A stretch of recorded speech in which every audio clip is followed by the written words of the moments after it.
Good afternoon, students. My name is Vishal and I am a faculty of law at Study IQ. तो students, जैसे हम सभी जानते हैं कि हम लॉ ऑप्शन प्रोग्राम पर एक सीरीज शुरू की है। उस सीरीज के अंदर हम 3 प्रकार की वीडियोस बनाते हैं। एक वीडियोस के अंदर वो discuss the important current events related to law. Second videos के अंदर हम कुछ कॉन्स्टिट्यूशनल लॉ से जुड़े हुए स्टैटिक टॉपिक पर डिस्कशन करते हैं। और तीसरी वीडियोस के अंदर वी डिस्कस सम स्ट्रैटेजीज, कुछ ऐसी रणनीतियां जो स्टूडेंट्स को अपनानी चाहिए so that they can score good in mains examination. तो स्टूडेंट्स, थर्ड कैटेगरी की सीरीज के अंदर आज हम हमारी दूसरी वीडियोस लेकर उपस्थित हुए।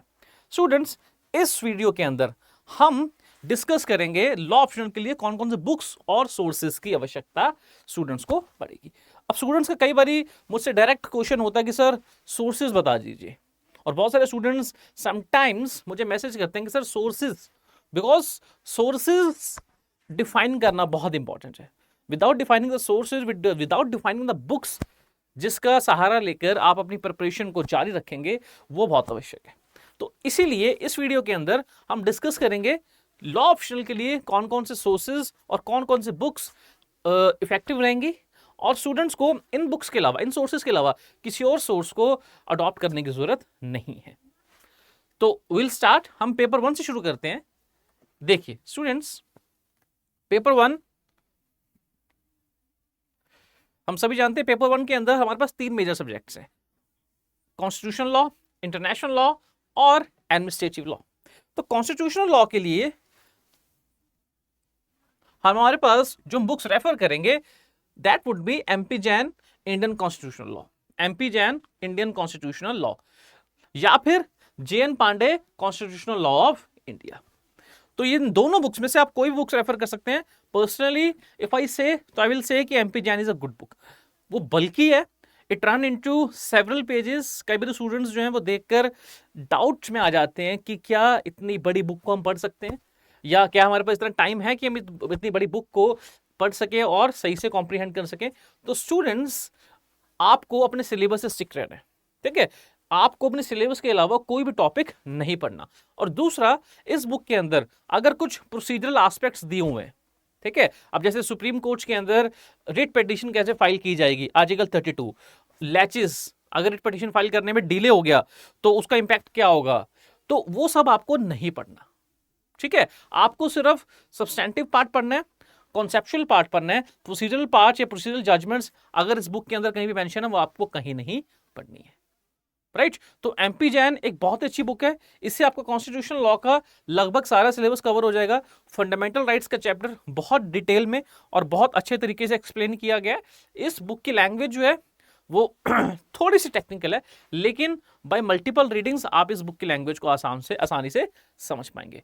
तो एमपी जैन कॉन्स्टिट्यूशनल लॉ आपके कॉन्स्टिट्यूशनल लॉ पेपर 1 के लिए एक अप्रोप्रिएट बुक रहेगी। इसके साथ साथ जेएन पांडे, अगर कोई स्टूडेंट्स एमपी जैन नहीं रेफर करना चाहते तो they can refer JN Pandey constitutional law of India. तो जेएन पांडे भी एक अच्छी बुक है। जेएन पांडे भी आपके कॉन्स्टिट्यूशनल लॉ के तमाम टॉपिक्स को कवर करने में आपकी सहायक रहेगी। और उसके साथ साथ स्टूडेंट्स, एक चीज पर गौर करना कि बेयर एक्ट आपको आवश्यक ही पढ़ने होंगे। बिना बेयर एक्ट आप कॉन्स्टिट्यूशनल लॉ को कवर नहीं कर सकते। तो इसलिए बेयर एक्ट सबसे पहली चीज, सबसे पहला सोर्स आप रेफर करेंगे बेयर एक्ट। एक बेयर एक्ट के अंदर आप एक आर्टिकल पढ़ेंगे और तब आप इस बुक के अंदर, इन दोनों में से किसी बुक के अंदर से उस आर्टिकल को इलैबोरेटली या डिटेल में पढ़ने का प्रयास करेंगे। नेक्स्ट देखिए, ये जितने भी टॉपिक्स हैं, चाहे वो कॉन्स्टिट्यूशन एंड कॉन्स्टिट्यूशनलिज्म है, distinctive features of the constitution है, पब्लिक इंटरेस्ट लिटिगेशन है, legal aid and legal service authority. Legal aid and legal service authorities के लिए आपको legal service authorities act 1987 refer करना होगा। इस एक्ट के कुछ सेक्शंस आपको रेफर करने होंगे। तो लीगल सर्विस अथॉरिटीज एक्ट जो 1987, आपको इस टॉपिक के लिए रेफर करना होगा। आपको डिटेल में जाने की आवश्यकता नहीं है, लेकिन उस एक्ट के अंदर कुछ इंपॉर्टेंट सेक्शंस हैं functions of national legal service authority, function of state legal service authority, function of district legal service authority, वो सब क्या करते हैं, लोक अदालत कैसे ऑर्गेनाइज की जाती हैं, प्लस कौन कौन से बेनिफिशियरीज या कौन कौन से लोग हैं जिनको legal aid, free legal aid की सर्विसेज जो है वो राज्य द्वारा प्रोवाइड की जाती है, लीगल सर्विस अथॉरिटी द्वारा प्रोवाइड की जाती है, वो आपको इस act legal services authorities act 1987 के तहत पढ़ने को मिल जाएगा। तो इस टॉपिक के लिए लीगल एड और लीगल सर्विस अथॉरिटी के लिए आप जो है वो लीगल सर्विस अथॉरिटीज एक्ट 1987 को रेफर करेंगे। उसके साथ में जितने भी टॉपिक्स हैं, चाहे वो relationship between FR and DPSPs हो या फंडामेंटल ड्यूटीज हो, constitution position of president with council of minister हो, गवर्नर और उसकी शक्तियां हो, सुप्रीम कोर्ट और हाई कोर्ट के जजेस की अपॉइंटमेंट एंड ट्रांसफर, इसके साथ साथ power function and jurisdiction of the जजेस of the power function and jurisdiction of supreme court and high court, ये टॉपिक आप सभी इस बुक से आसानी से रेफर कर सकते हैं। उसके साथ साथ distribution of legislative power between union and state, distribution of administrative power between union and state और लोकल बॉडीज, ये भी इस बुक से आसानी से कवर हो जाएगा। Eminent domain, state property, common property, community property, eminent domain के टॉपिक का एक हिस्सा आपका इस बुक से कवर हो जाएगा। आर्टिकल 300A भी बुक इस टॉपिक पर कवर करने में आपकी सहायता करेगा। इसके साथ साथ एमिनेंट डोमेन के लिए आपको कुछ इंटरनेट बेस्ड सोर्सेज भी अगर आप स्टडी करना चाहते हैं तो आप कर सकते हैं। Legislative powers, privilege and immunities, functions of election commission of India, service under union and state, recruitment and condition of service, constitutional safeguards, administrative tribunals, ये सभी administrative tribunals के लिए बेटा आप आर्टिकल 323A एंड B पढ़ेंगे। इसके साथ साथ एक इम्पॉर्टेंट जजमेंट है L Chandra Kumar versus union of India 1997, वो भी आपको पढ़नी पड़ेगी। L Chandra Kumar versus union of India 1997, वो इंपॉर्टेंट है, वो आप पढ़ेंगे। उसके साथ में एडमिनिस्ट्रेटिव ट्रिब्यूनल एक्ट के कुछ सेक्शन आपको रेफर करने होंगे। UPSC, emergency and amendment of the constitution, ये भी आप इस बुक से अच्छे से कवर कर लेंगे। हमारा नेक्स्ट जो टॉपिक आता है कॉन्स्टिट्यूशन लॉ में वो है, या पेपर 1 में सॉरी, वो है एडमिनिस्ट्रेटिव लॉ। तो एडमिनिस्ट्रेटिव लॉ के लिए 4 टॉपिक्स हैं, उन 4 टॉपिक्स आपके आईपी मस्सी एडमिनिस्ट्रेटिव लॉ में आसानी से कवर हो जाएंगे। तो IP Massey administrative law, this is an important book. बहुत डिटेल के अंदर इनके अंदर जो टॉपिक्स है, जैसे सेपरेशन ऑफ पावर्स, उसका उद्देश्य, इंडियन कॉन्स्टिट्यूशन में सेपरेशन ऑफ पावर किस प्रकार से देखने को मिलती है, उसके साथ साथ कॉन्स्टिट्यूशनैलिटी ऑफ डेलीगेटेड लेजिस्लेशन, उसके बाद judicial review of administrative action, ये सभी टॉपिक जो हैं वो आप आईपी मसी से आसानी से पढ़ सकते हैं। ये देखिए, separation of power, judicial review, principle of natural justice, delegated legislation, ये चारों के चारों टॉपिक जो हैं वो बहुत आसानी से आप जो है वो आईपी मसी से कवर हो जाएंगे। इसके साथ में ombudsman, Lokpal and Lokayukta act. अब इस टॉपिक के लिए ombudsman, the anti corruption ombudsman, Lokpal and Lokayukta, इसके लिए बेटा आपको रेफर करने की जरूरत पड़ेगी Lokpal and Lokayukta act 2013, Lokpal and Lokayukta 2013। तो इसके लिए आपको साथ साथ पीवाईक्यूज को स्टडी करना पड़ेगा। पीवाईक्यूज को स्टडी करके आपको दिखना होगा कि किस प्रकार से लोकपाल एंड लोकायुक्त एक्ट जो है वो आपके एग्जामिनेशन के लिए इंपॉर्टेंट। आपको सारा का सारा एक्ट नहीं पढ़ना, आपको सिर्फ ये पढ़ना कि किस प्रकार लोकपाल एंड लोकायुक्त एक्ट जो है वो करप्शन, पब्लिक स्फेयर में करप्शन को डील करने में it will bring a change, और it has brought a change in dealing with the menace of corruption. तो ये आपको लोकपाल एंड लोकायुक्त एक्ट के कुछ 2013 के कुछ प्रोविजंस जो हैं वो आपको इस टॉपिक पर पढ़ने होंगे। Next, international law. International law, international law के अंदर जो सबसे इंपॉर्टेंट 2 सोर्सेज मैं आपको रेकमेंड करूंगा, एक है book of SK Kapoor, international law and human rights. तो एसके कपूर ऑथर है और इनकी किताब है international law and human rights, बहुत इंपॉर्टेंट बुक है, आप इसको रेफर कर सकते हैं। आपके नियंत्रित सभी टॉपिक डिटेल में इस बुक से कवर हो जाएंगे, और साथ में आप JG Starke introduction to international law आप ये भी पढ़ सकते हैं। तो ये दोनों बुक्स जो हैं, इन दोनों बुक्स को स्टडी करने के बाद आपके सारे टॉपिक्स जो हैं वो आसानी से कवर हो जाएंगे, राइट। तो SK Kapoor international law and human rights plus JG Starke introduction to international law, ये दोनों बुक्स जो हैं, जेजी स्टार्क की पीडीएफ आपको इंटरनेट पर आसानी से मिल जाएगी, आप पीडीएफ डाउनलोड कर सकते हैं, और जो हमारे सिलेबस में टॉपिक्स हैं सिर्फ वही टॉपिक्स को पढ़ना है आपको, you don't have to study any other topic, right. तो जे.जी. स्टार्क कॉन्सेप्चुअल तौर पर बहुत अच्छी बुक है। एस.के. कपूर एग्जामिनेशन के लिए बहुत अच्छी बुक है, बिकॉज इसके अंदर जो जो भी टॉपिक्स एंड सब टॉपिक्स पेपर में पूछे गए हैं वो सभी अच्छे से डेलिनेट करके बताए गए हैं। तो जैसे फॉर एग्जांपल अगर हम इंटरनेशनल लॉ के कुछ टॉपिक्स की बात करें, जैसे nature and definition of international law, relationship between international law and municipal law, ये एस.के. कपूर के अंदर बहुत अच्छे से दिया हुआ है, right. State recognition and state succession की थ्योरीज ये एस.के. कपूर के अंदर बहुत अच्छे से बताई गई हैं। Recognition of the states, recognition of states और इसकी थ्योरीज ये जे.जी. स्टार्क इंटरनेशनल लॉ में बहुत अच्छे से समझाई गई हैं। State practices regarding international law and municipal law ये एस.के. स्टार्क जे.जी. स्टार्क में बहुत अच्छे से समझाई गई हैं।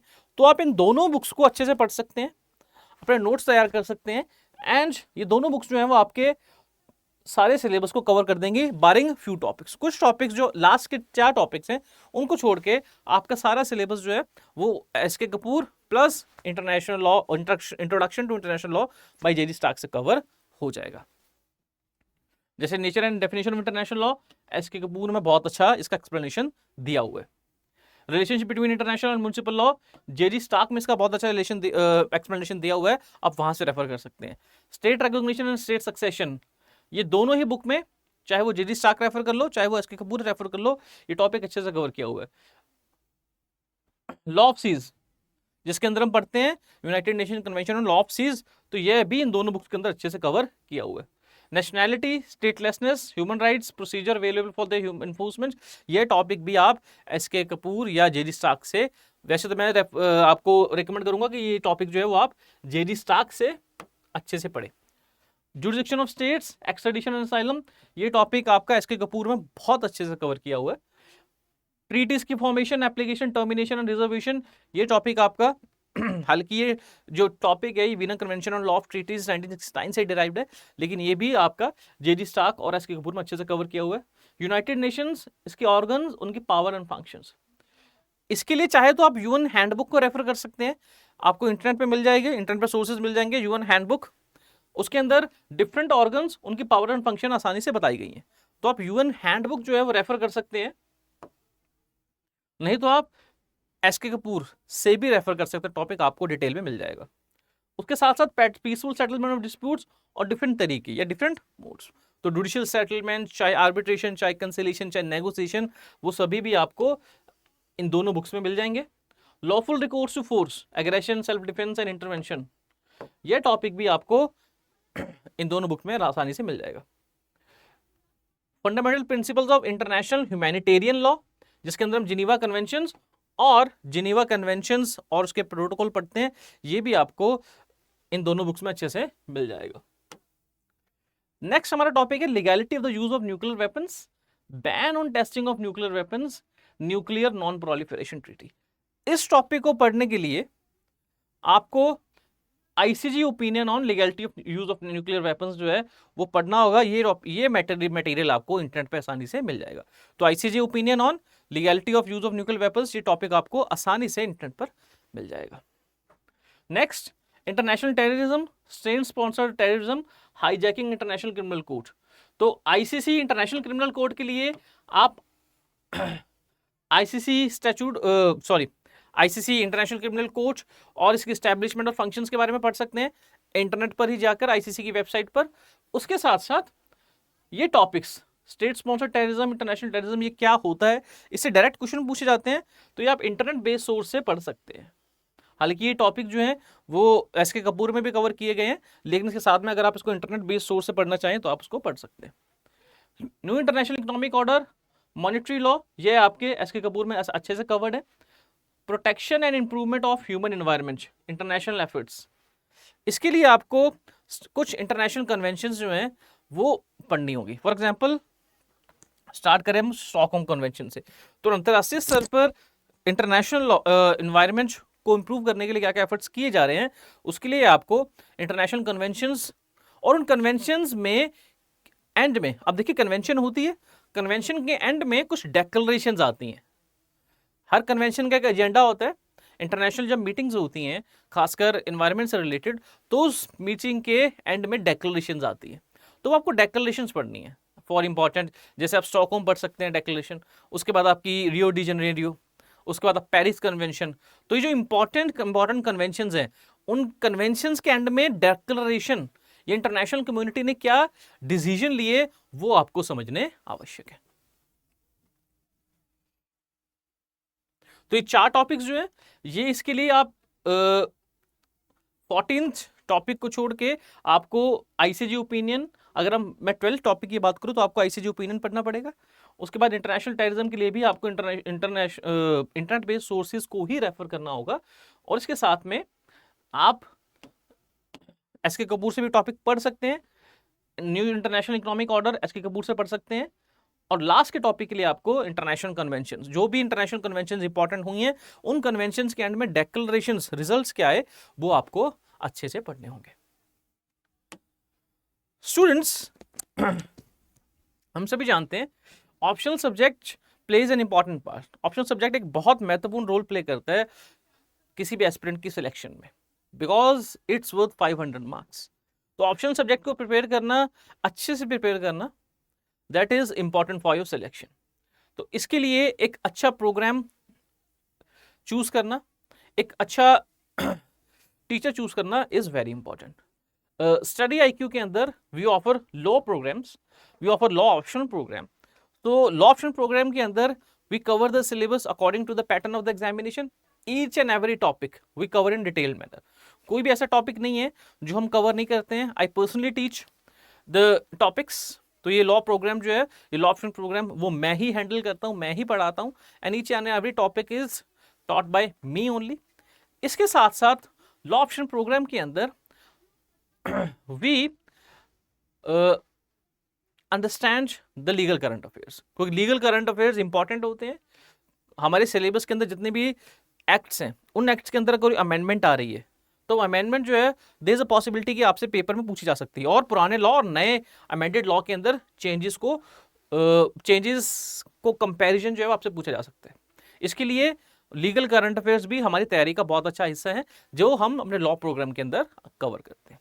इसके साथ साथ answer writing, we also focus a lot on answer writing. Generally मैं क्या करता हूँ, जनरली एक टॉपिक पढ़ाने के बाद I give questions related to that topic and I ask students कि इन टॉपिक के ऊपर आंसर्स लिखकर आप मुझे सेंड कीजिए। I evaluate the questions, I evaluate the answers, और उसके बाद I give the feedback, personal feedback to every. जो भी स्टूडेंट्स मेरे को आंसर्स भेजते हैं, मैं उनको बताता हूँ कि आपने यहाँ गलती की है, you could have made a change in this paragraph, और you could have made change in your introduction या फिर मेन बॉडी, और आई ट्राई कि they learn the art of answer writing. इसके साथ साथ we all know students also face problem. हालांकि हमारा जो सिलेबस है, we cover the syllabus in 6 months. हम बहुत डिटेल के अंदर एक एक टॉपिक को पढ़ते हैं, उनको PYQ से कनेक्ट करते हैं, and then we cover the syllabus in that manner. उसके साथ साथ अगर किसी स्टूडेंट्स को कोर्स खत्म होने के बाद भी कोई डाउट्स रह जाते हैं, कुछ टॉपिक्स के ऊपर कुछ ऐसी कॉम्प्लेक्स चीजें हैं जो स्टूडेंट समझ नहीं पा रहे हैं, तो for that we have a mentorship program. Mentorship program के अंदर हम 30 मंथ्स तक एक स्टूडेंट को ये एक्सेस देते हैं कि वो अपने टीचर से बात कर सकता है, अपने डाउट्स रिजॉल्व कर सकता है, पेपर से रिलेटेड डाउट रिजॉल्व कर सकता है, स्ट्रेटजी रिलेटेड डाउट जो है वो रिजॉल्व कर सकता है। And apart from that, YouTube के ऊपर वी हैव डिफरेंट वीडियोस। हमारी बहुत सारी वीडियोस हैं हमारे सिलेबस और उनसे जुड़े हुए टॉपिक्स को लेकर। तो उन टॉपिक्स, उन videos we provide the videos to our students. तो अगर स्टूडेंट्स को वो वीडियो एक्सेस करनी है तो हमारे ज्ञान भंडार प्रोग्राम के थ्रू वो स्टूडेंट्स वो वीडियो एक्सेस कर सकते हैं, उनका बेनिफिट ले सकते हैं, because these videos are informative. वो इंफॉर्मेटिव वीडियोज होती हैं और उसके अंदर टॉपिक्स को डिटेल में स्टडी किया जाता है। So students, the law program will help you in scoring good marks in your law optional program, law optional subject. We have seen पिछले कुछ समय के अंदर लॉ ऑप्शनल एक बहुत ही स्कोरिंग सब्जेक्ट बनकर उभरा है। लॉ ऑप्शनल का पास परसेंटेज बाकी सब्जेक्ट्स के इक्विवेलेंट ही है, या फिर मैं कहूंगा कि लॉ ऑप्शनल जो है it has been performing good in last few years. Moving on to the topic, हम बात करते हैं सेकंड पेपर की। अब पेपर 1 सेक 2 के अंदर हमारे पास एक टॉपिक है law of crimes. Law of crimes के अंदर we have to read 2 books. इन दोनों में से आप कोई भी बुक पढ़ सकते हैं, लेकिन मेक श्योर कि आप इन दोनों बुक्स को पढ़ें अच्छे से। तो पीएसए पिल्लाई या फिर पीएसए पिल्लाई क्रिमिनल लॉ या फिर केडी गौर भारतीय न्याय संहिता, इन दोनों में से कोई भी बुक आप रेफर कर सकते हैं। Both of them are good books, अच्छे से सिलेबस को कवर किया हुआ है।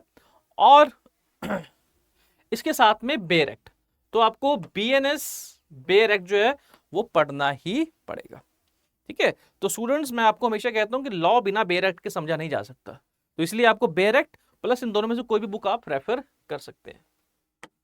ये आपके जितने भी टॉपिक्स हैं, जैसे general principles of criminal liability, mens rea, actus reus, mens rea and statutory offences, ये इन बुक से कवर हो जाएंगे, दोनों में किसी बुक से भी कवर हो जाएंगे। काइंड्स ऑफ पनिशमेंट ये आपको किसी बुक से कवर हो जाएंगे। प्रिपरेशन एंड क्रिमिनल अटेम्प्ट में क्या डिफरेंस होता है, दोनों में क्या, दोनों की पनिशमेंट या प्रिपरेशन पनिशेबल है या नहीं है, कब प्रिपरेशन जो है वो क्रिमिनल अटेम्प्ट के अंदर चेंज हो जाती है, तो ये थ्योरीज इसके रिगार्डिंग जो है वो आपको इन बुक से मिल जाएंगे। जनरल एक्सेप्शंस का टॉपिक इंपॉर्टेंट है, तो यह टॉपिक जो है वो आपको इन बुक्स में आसानी से और डिटेल में मिल जाएगा। Joint and constructive liability, common intention and common object, ये आपको इस बुक में मिल जाएगा। अबैचमेंट डिटेल में इन बुक्स में मिल जाएगा। Criminal conspiracy, offences against the state, offences against public tranquillity, यह सारे टॉपिक जो है वो आपको इन बुक के अंदर बहुत ही डिटेल में मिल जाएंगे अलॉन्ग विद केसेस, राइट। उसके साथ साथ हमारे कुछ टॉपिक्स हैं क्रिमिनल लॉ में, जैसे प्रिवेंशन ऑफ करप्शन एक्ट 1988। इस टॉपिक को पढ़ने के लिए आपको बेयर एक्ट ही रेफर करना पड़ेगा। हमारे लॉ प्रोग्राम के अंदर हम प्रिवेंशन ऑफ करप्शन एक्ट और उससे जुड़े कुछ जजमेंट्स पढ़ाते हैं, तो ये टॉपिक आपका बेयर एक्ट पढ़ के प्लस उन जजमेंट्स को पढ़ के ही कवर हो जाएगा। इसके लिए आपको बुक सेपरेट रेफर करने की आवश्यकता नहीं है। उसके साथ साथ protection of civil rights act and subsequent legal developments, तो इसके अंदर हम protection of civil rights act plus SC/ST prevention of atrocity act दोनों की बेयर एक्ट पढ़ते हैं, क्योंकि बेयर एक्ट से ही क्वेश्चन आपके मोस्ट क्वेश्चन जो है वो सॉल्व हो जाएंगे। फॉर एग्जाम्पल, अभी रिसेंटली क्वेश्चन आया था SC/ST prevention of atrocity act के अंदर कि what is the definition of atrocity under section 3। तो वो अट्रॉसिटी की डेफिनेशन पर आप अगर बेयर एक्ट से पढ़ लोगे, समझ लोगे, तो क्वेश्चन आपका आसानी से कवर हो जाएगा। और लास्ट है प्ली बार्गेनिंग, तो प्ली बार्गेनिंग हम CRPC या BNSS से पढ़ते हैं, और साथ में प्ली बार्गेनिंग के रिलेटेड कि प्ली बार्गेनिंग जो किस प्रकार से काम कर रही है भारत में, what was the need of bringing in plea bargaining, plea bargaining के अलग अलग पार्ट की फैक्ट बार्गेनिंग क्या होती है या चार्ज बार्गेनिंग क्या होती है, वो हम अपने प्रोग्राम के अंदर पढ़ते हैं। तो ये टॉपिक प्ली बार्गेनिंग जो है उसको समझने के लिए आप CRPC और BNSS के रेलेवेंट सेक्शन जो हैं वो रेफर कर सकते हो, और साथ में किसी भी इंटरनेट बेस्ड सोर्स की ओर से अपने इस प्ली बार्गेनिंग के टॉपिक को सब्सटैंशिएट कर सकते हो। Next is law of torts. Law of torts सारा का सारा आपका Ratanlal and Dheeraj Lal law of torts से कवर हो जाएगा। It is a very good book. Generally students को इसकी जो लैंग्वेज है वो मुश्किल लगती है, बट इतनी मुश्किल है नहीं। तो अगर आपको कॉम्प्रिहेंसिवली लॉ ऑफ टॉर्ट्स का सिलेबस कवर करना है तो वो रतनलाल एंड धीरज लाल से ही कवर हो जाएगा। अगर स्टूडेंट को ऐसी बुक चाहिए जिसकी लैंग्वेज बहुत ईजी है, लेकिन पर्सनली मैं आपको रेकमेंड करूंगा कि Ratanlal and Dheeraj Lal he refer कीजिए। लेकिन आपको अगर इजी लैंग्वेज वाली बुक चाहिए तो आप RK Bangia law of torts को भी रेफर कर सकते हैं। देखिए, लॉ ऑफ टॉर्ट्स में जितने क्वेश्चन टॉपिक्स हैं वो आपके सारे कवर हो जाएंगे except consumer protection act. Consumer protection act से जितने भी क्वेश्चन ज्यादातर आए हैं वो हमने पिछले कुछ समय में जो देखे गए हैं वो बेयर एक्ट से ही कवर हो जाते हैं। तो कंज्यूमर प्रोटेक्शन एक्ट के अंदर हमको bare act, consumer protection act 1986 ही पढ़ना होगा। और कई बारी कंज्यूमर प्रोटेक्शन एक्ट के अंदर जो अमेंडमेंट्स लाए गए हैं उन अमेंडमेंट्स को, जैसे रिसेंटली कंज्यूमर प्रोटेक्शन एक्ट के अंदर अमेंडमेंट हुआ था और अमेंडमेंट के कारण क्या चेंजेस आए थे, तो उसका और पुराने कंज्यूमर प्रोटेक्शन एक्ट का कंपैरिजन जो है वो ड्रॉ या वो पूछा गया था। तो आप बेयर एक्ट को पढ़ के ही कंज्यूमर प्रोटेक्शन एक्ट जो है वो कवर कर सकते हैं। Next, law of torts, law of contracts and mercantile law. Law of contracts and mercantile law, law of contracts से जितने भी टॉपिक्स हैं वो सारे आपके अवतार सिंह से कवर हो जाएंगे। Avtar Singh, law of contracts and specific relief, ये बहुत अच्छी बुक है। डिटेल वे में लॉ ऑफ कॉन्ट्रैक्ट्स के जितने भी टॉपिक हैं, nature and formation of contract, factors vitiating free consent, void voidable legal and unenforceable agreements, contract of indemnity, guarantee and insurance, contract of agency, ये सारे आपके अवतार सिंह से बहुत ही डिटेल वे में कवर हो जाएंगे। मर्केंटाइल लॉ के अंदर कुछ टॉपिक्स हैं जैसे sales of goods act and hire purchase, formation and dissolution of partnership, negotiable instruments act, arbitration and conciliation. बेटा इन चारों के लिए आपको बेयर एक्ट ही रेफर करने पड़ेंगे। वैसे हमारे जो नोट्स हैं, मैं जो नोट्स देता हूं स्टूडेंट्स को, ये टॉपिक्स जो है उनसे कवर हो जाते हैं, लेकिन वो notes plus the bare act जो है वो आपके इन चारों टॉपिक्स को आराम से कवर कर देगा। ठीक है, इसके लिए आपको सेपरेट बुक पढ़ने की आवश्यकता नहीं है, ये टॉपिक्स आपके बेयर एक्ट से कवर हो जाएंगे, बिकॉज इन टॉपिक से जो भी क्वेश्चंस हैं वो क्वेश्चंस बहुत ही सीधे क्वेश्चन पूछे जाते हैं, और अगर आप पीवाईक्यूज को पढ़ेंगे और समझेंगे तो आप समझ जाएंगे कि सेल्स ऑफ गुड्स से जो टॉपिक है, क्वेश्चंस हैं, वो 4 टॉपिक से आते हैं। ये पहली भी क्लासेस में बता चुका हूं कि formation of contract of sale of goods, second condition and warranties, तीसरा ट्रांसफर ऑफ प्रॉपर्टी, और चौथा राइट्स ऑफ अनपेड सेलर। तो ये आप बेयर एक्ट से जब पढ़ेंगे तो you will be able to answer most of the question. उसी प्रकार से पार्टनरशिप एक्ट के अंदर formation and dissolution of partnership, सिर्फ इतना ही पढ़ना है, उसके अलावा कुछ नहीं पढ़ना। ठीक है, नेगोशिएबल इंस्ट्रूमेंट्स एक्ट के अंदर भी मैंने आपको पहले भी बताया कि ज्यादातर क्वेश्चन जो है सेक्शन 138 से आते हैं। इसके साथ साथ होल्डर और होल्डर ड्यू कोर्स में डिफरेंस, नेगोशिएशन क्या होता है, what is negotiation, what is endorsement, उसके अंदर डिफरेंस। तो ये सब टॉपिक्स जो हैं वो आपके बेयर एक्ट से कवर हो जाएंगे। And last is arbitration and conciliation act. Arbitration and conciliation act का भी आपको सेपरेट सोर्सेज की जरूरत नहीं है, इसके लिए आप बेयर एक्ट अच्छी तरह से पढ़ सकते हैं, पीवाईक्यूज को एनालाइज कर सकते हैं, और पीवाईक्यूज एनालाइज करके बेयर एक्ट ही आपका सफिशिएंट होगा टॉपिक को कवर करने में। स्टैंडर्ड फॉर्म कॉन्ट्रैक्ट आपका अवतार सिंह में बहुत अच्छे से दिया हुआ है, ये आपका अवतार सिंह से ही कवर हो जाएगा। Last is contemporary legal developments. Contemporary legal developments student सबसे ज्यादा प्रॉब्लम इस सेक्शन में आती है, बिकॉज ये बहुत ज्यादा बड़ा है।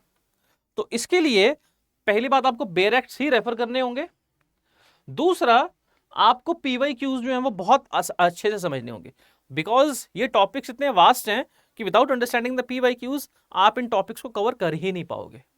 ठीक है, क्योंकि सारा इंटेलेक्चुअल प्रॉपर्टी जो है वो इस पार्ट में डाला हुआ है। अब ऑब्वियसली आप इंटेलेक्चुअल प्रॉपर्टी जिसमें से एक या दो क्वेश्चन आएंगे, उसके लिए आप patents act, copyright act, trademark, geographical indication, इन सब की बुक्स नहीं पढ़ोगे सेपरेटली, वेस्टेज ऑफ टाइम है। इसके लिए आपको समझना होगा कि पीवाईक्यूज क्या पूछते हैं।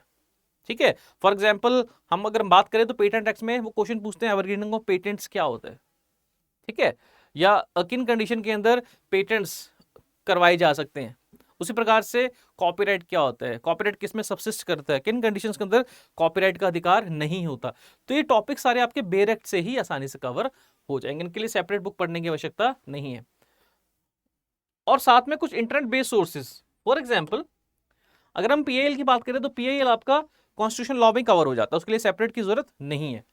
इंटेलेक्चुअल प्रॉपर्टी राइट्स, देखिए यहां पर सिर्फ कॉन्सेप्ट, टाइप्स एंड प्रोस्पेक्ट्स पूछे गए हैं, तो इसके लिए आपको कोई सेपरेट बुक पढ़ने की आवश्यकता नहीं है, आप केवल बेयर एक्ट पढ़कर बेयर एक्ट को ही अच्छे से एनालाइज कर ये टॉपिक कवर कर सकते हैं। बेयर एक्ट किसका, patents act, copyrights act and trademark act.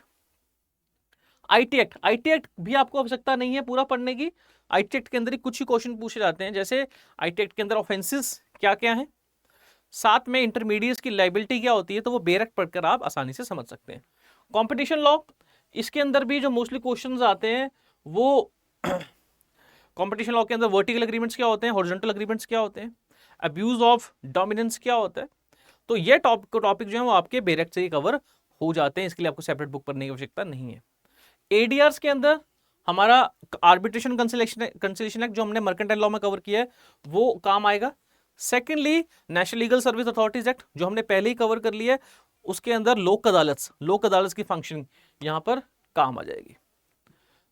Environmental law के कुछ मेजर स्टैट्यूट्स जैसे एनवायरमेंटल प्रोटेक्शन एक्ट या फिर एनजीटी एक्ट, तो ये टॉपिक जो है वो इन बेयर एक्ट को पढ़ने से ही कवर हो जाएंगे। आरटीआई के अंदर भी क्वेश्चन बहुत लिमिटेड आते हैं कि कौन कौन सी इंफॉर्मेशन जो है वो पब्लिक इंफॉर्मेशन नहीं है, कौन कौन सी इंफॉर्मेशन जो है वो डिनाई की जा सकती है, रिक्वेस्ट फॉर इंफॉर्मेशन डिनाई की जा सकती है। And last is trial by media, तो ये आपका इंटरनेट से ही कवर हो जाएगा। हालांकि मेरे जो नोट्स हैं इन टॉपिक्स के ऊपर they will be more than sufficient to cover the topics. तो स्टूडेंट्स आई होप कि दिस वीडियो वाज इंफॉर्मेटिव। इस वीडियो को पढ़कर आपको एक अंदाजा हो गया होगा कि what sources do we have to refer for law optional. जो बुक्स मैंने आपको बताई हैं ये बुक्स सफिशिएंट है, इन बुक्स के अलावा कुछ टॉपिक्स मत पढ़ना। जो बेरेट्स आपको बताए हैं, और बेरेट्स को पढ़ने के लिए आपको पीवाईक्यूज को एनालाइज करना ही पड़ेगा। विदाउट एनालाइजिंग पीवाईक्यू आप बेरेट्स को समझ नहीं पाएंगे, क्योंकि आप फिर कई बार प्रोसीजरल टॉपिक्स पढ़ेंगे और प्रोसीजरल टॉपिक्स हमारे सिलेबस का हिस्सा है ही नहीं। तो I hope the video was informative enough. So more of such videos, ऐसी videos के लिए please stay tuned with Study IQ. Thank you.